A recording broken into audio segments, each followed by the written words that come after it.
Good afternoon students. आज के इस वीडियो में सबका स्वागत करते हैं। स्पेशली जो हिंदी लैंग्वेज के स्टूडेंट हैं। आज इस वीडियो में हम बात करने वाले हैं टोडरमल के जो लैंड रेवेन्यू सिस्टम अकबर के दौरान बनाया गया था टोडरमल के द्वारा, उसके बारे में। तो हम लोग पहले जानेंगे कि टोडरमल का ये बंदोबस्त क्या था और क्या है इसका फीचर्स, और कैसे अकबर के दौरान लैंड रेवेन्यू जो टैक्स है उसको कलेक्शन किया जाता था। तो वीडियो स्किप मत करो, क्योंकि तुम लोगों के लिए बनाया जा रहा है, तुम लोगों को समझने के लिए, क्योंकि बहुत सारे जो भी स्टूडेंट्स हैं उन लोगों को समझ में नहीं आता। तो आसान रहेगा ये वीडियो देखने के बाद, आशा करते हैं। 1582 अकबर के जो राजस्व मंत्री थे टोडरमल, उन्होंने भारतवर्ष में, स्पेशली अकबर के दौरान भारतवर्ष में एक नया सिस्टम लागू किए थे, मतलब इंट्रोड्यूस किए थे। उसका नाम था टोडरमल बंदोबस्त, टोडरमल सिस्टम। टोडरमल सिस्टम के दौरान टोडरमल ने क्या किया, इसका ये टोडरमल जो है ये पहले शेरशाह के टाइम में ये जॉब कर चुके थे, मतलब उनके अंडर में काम कर चुके थे लैंड रेवेन्यू के ऊपर। जब अकबर बादशाह बने तब अकबर के दौरान क्या हुआ, इनको वो एक्सपीरियंस काम में आया। फिर क्या किए, 1582 में एक नए तरह से कैसे टैक्स कलेक्शन करना है, तो उन्होंने ये बात अकबर के साथ डिस्कस करके ये नया सिस्टम यहाँ पर लागू किए। इसके दौरान क्या किए, उन्होंने 3 स्टेप्स लिए। फर्स्ट स्टेप्स क्या है, पहले उन्होंने पूरे भारतवर्ष का ज़मीन को नापे।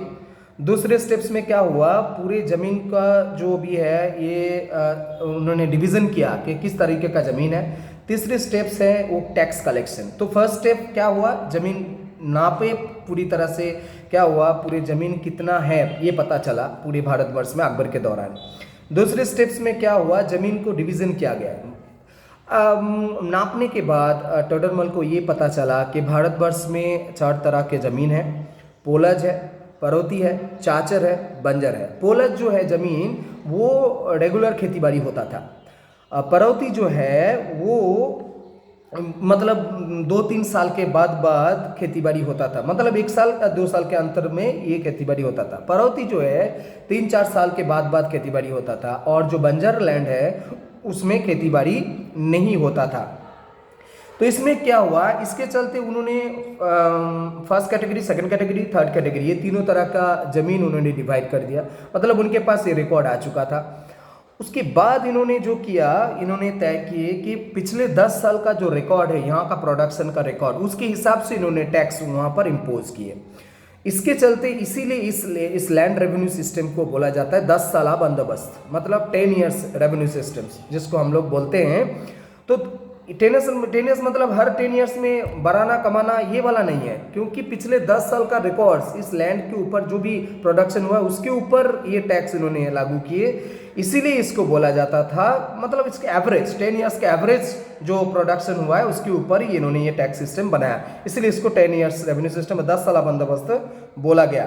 तो उन्होंने तय किया कि 1/3 अकबर के दौरान पूरी तरह से जो भी ज़मीन है इनके ऊपर टैक्स लिया जाएगा। 1/3 टैक्स लेते थे। अब क्या हुआ, किस तरीके का टैक्स किस तरीके का टैक्स इन्होंने लागू किए। 4 तरीके का टैक्स इन्होंने लागू किए। पहला है जब्ती सिस्टम्स। जब्ती जो ये है 1/3 टैक्स, ये जैसे हम लोगों के आजकल ज़माने में गवर्नमेंट ये फार्मर से टैक्स लेते थे, उस टाइप के का टैक्स है। जो भी फार्मर्स थे उस ज़माने में उनके साथ ये बंदोबस्त किया गया था। 1/3 इनका टैक्स लिया जाता था। जो भी जागीरदार थे, जागीरदार के जो भी ज़मीन है उनको उनके अंडर में कृषक जो है फार्मर से उनको पट्टा दिया जाता था, और उसके हिसाब से ये लोग टैक्स जमा करते थे। पिछले 10 साल के रिकॉर्ड के एवरेज बना के जो भी फार्मर से उनके ऊपर से 1/3 टैक्स लिया जाता था। ये मुल्तान, लाहौर, दिल्ली, बिहार और मालव, राजस्थान, इस एरिया में ये टैक्स लिया जाता था। दूसरी तरह का टैक्स बताया गया गल्ला बख्शी और बताए। गल्ला बख्शी जो टैक्स है ये गवर्नमेंट, एक ऐसा सिस्टम था कि पहले खेतीबाड़ी कर लेते थे, उसके बाद पूरी तरह से खेत आ जाते थे, उसके बाद 1/3 टैक्स उसके हिसाब से लेते थे। मतलब इसमें देखा जाता था कि जो भी खेतीबाड़ी करने वाला जो किसान है, अगर उसमें कुछ मतलब उस वक्त अगर उस साल खेती अच्छा नहीं होता है तो फिर भी ये कृषक मतलब फार्मर्स के लिए दिक्कत हो जाता था। इसलिए बहुत सारे ऐसा देखा गया कि जब खेत काटा हो गया, मतलब क्रॉप्स को काट लिए, घर में लेके आ गए, फिर ऑफिशियल्स आ जाते थे टैक्स कलेक्शन करने के लिए। तो ये गल्ला बख्शी बोला जाता था। ये सिंध रीजन और काबुल और कश्मीर के रीजन में इस तरीके का टैक्स लेते थे, मुगल बादशाह अकबर के दौरान लिया जाता था। तीसरी तरह का टैक्स है नासक। नासक जो है, इसमें ये बताया गया है कि अनुमान के ऊपर, मतलब जो खेती बाड़ी करने वाले किसान हैं, उन्होंने खेत बुने और उसके बाद जो प्रोडक्शन हुआ उसके देख के टैक्स लिया जाता था कि इतना प्रोडक्शन हुआ, उसी के ऊपर बेस्ड करके ये टैक्स लिया जाता था। और इसको लागू किया जनरली बंगाल के एरिया में ये टैक्स लेते थे। 1/3 इसका भी टैक्स लिया जाता था। और चौथा जो है खरवर जो टैक्स है, इसमें ऐसा बोला गया है कि ये मिडिल एशिया में ऐसे होते थे, मध्य एशिया में ऐसे एक गाधे के ऊपर एक बैग लगा देते थे कि उसके ऊपर जितना क्रॉप्स लेके जा सकते वो वाला टैक्स होता है। तो ये हमारे देश के जम्मू कश्मीर के जो एरिया है वहाँ पर ये टैक्स लिया जाता था। तो ये था ये टैक्स कलेक्शन सिस्टम्स।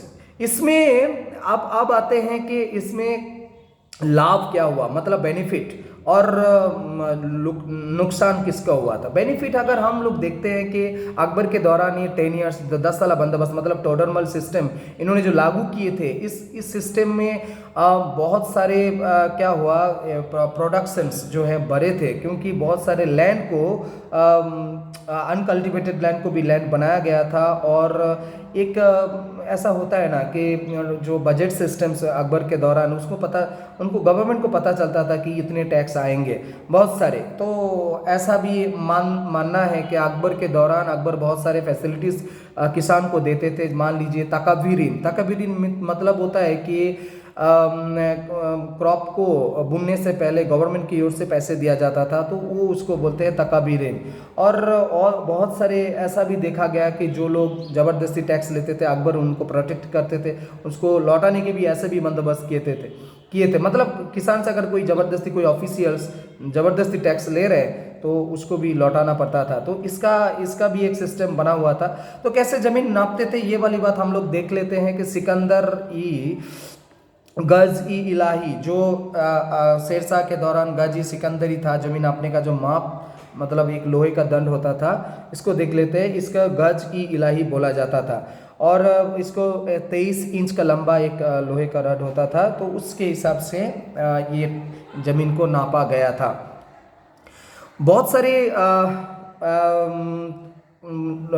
लाभ भी हुआ था, नुकसान भी हुआ था, बहुत सारे डिफरेंस भी आए थे। लेकिन ये बात हम लोग अंत में हम ये बोल सकते हैं कि अकबर के दौरान इस तरीके का सिर्फ अकबर के दौरान ही ये किया गया था। उसके बाद के जो बादशाह आए थे, जहांगीर, शाहजहां और औरंगजेब, उसमें ये सिर्फ यही वाला कंटिन्यू करता गया। लेकिन उसमें बहुत सारे डिफरेंस भी आ गए थे। इसीलिए तो ऐसा बोला जाता है कि मुगल जो एडमिनिस्ट्रेशन सिस्टम है वो जागीरदारी के हाथ में चला गया था। और लैंड रेवेन्यू के कारण ही पतन, बहुत सारे कारण थे पतन होने का साम्राज्य के लिए, ये भी एक कारण बना था। तो हम लोग आज ये जाने हैं कि 10 साला बंदोबस्त क्या था इस वीडियो में, और 10 साला बंदोबस्त क्या था, उसका किस तरीके का ज़मीन होता था, और अकबर के दौरान, और कितने तरह के टैक्स लिए जाते थे। तो आशा करते हैं तुम लोग ये वीडियो बार बार देखोगे, तुम लोगों को थोड़ा बहुत समझ में आया होगा कि ये टोडरमल के 10 साला बंदोबस्त जो जनरली 5 मार्क का क्वेश्चन होता है, तो आशा करते हैं तुम लोगों को समझ में आएगा। बहुत सारे नौकरी के एग्जाम में भी आता है ये क्वेश्चन। तो 1582 ये ईयर था, इन्होंने इंट्रोड्यूस किया था टोडरमल बंदोबस्त और 10 ईयर सिस्टम और 10 साला बंदोबस्त। Okay, thank you. Next video में मिलते हैं। आज के लिए इतना ही।